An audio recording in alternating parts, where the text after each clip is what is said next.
Melissa Flaherty, 10 Green Street, former town council member, former school board member. I've spent most of today and this weekend thinking about this meeting tonight. On a side note, I'd like to mention that I've spent most of today seeking a copy of this resolution. I went to town hall, the town annex, the administrator's office, and I even went by Mrs. O'Hara's office, or home rather, sorry, at Newsday. None existed. This document that is being presented tonight to the community and to the council members was available to absolutely no one today. And I would like to go on record saying that. I think it's despicable. This is not good government. This is not transparent government. To continue with my remarks, as I said, I spent the weekend looking into this matter. I read hundreds of pages and articles and news feeds. It comes down to this. Colin Kaepernick is using his First Amendment right to free speech to bring attention to the injustices faced by people of color. It's that simple. People who choose to write it off as disrespect of soldiers or police in general are missing the point. It should be noted that this is an enormously divisive issue in this country. And rather than squelching it, we should ask ourselves how we as a community can make it better for all people.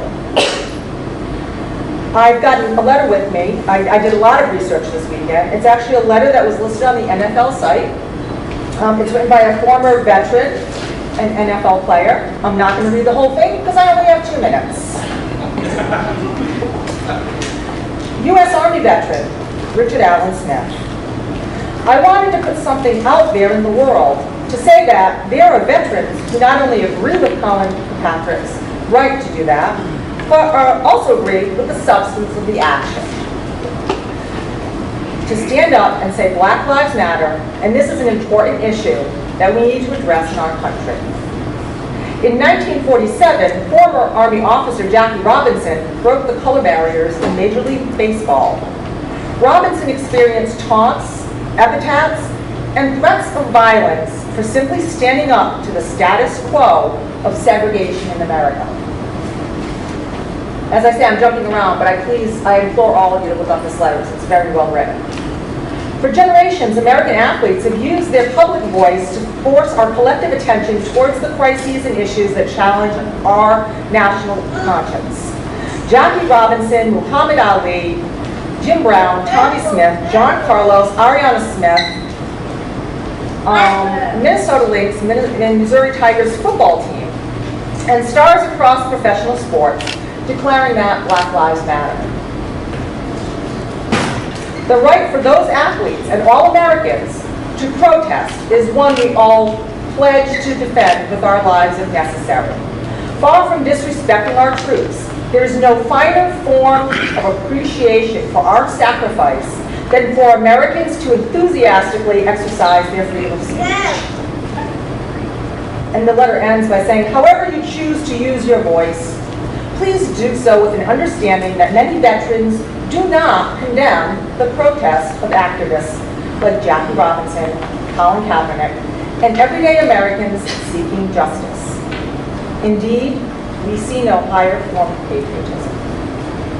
As I said, that was by U.S. Army veteran Richard Allen Smith. Our town, that is 96.6% white, should really try to understand these issues better. I grew up in Central Falls. I've worked on social justice issues in this state for the last 25 years. I worked in Pawtucket, Providence, Woonsocket, and Warwick with fabulous community police officers. I can tell you that racism is alive and well in this state. The Providence Journal today quotes Mr. Beauregard as saying, for Nike to sponsor him perpetuates the lie that police are racist and that they are out to keep people of color down. No, Mr. Beauregard. Your action in putting this item on the agenda perpetuates this narrative. Absolutely. not.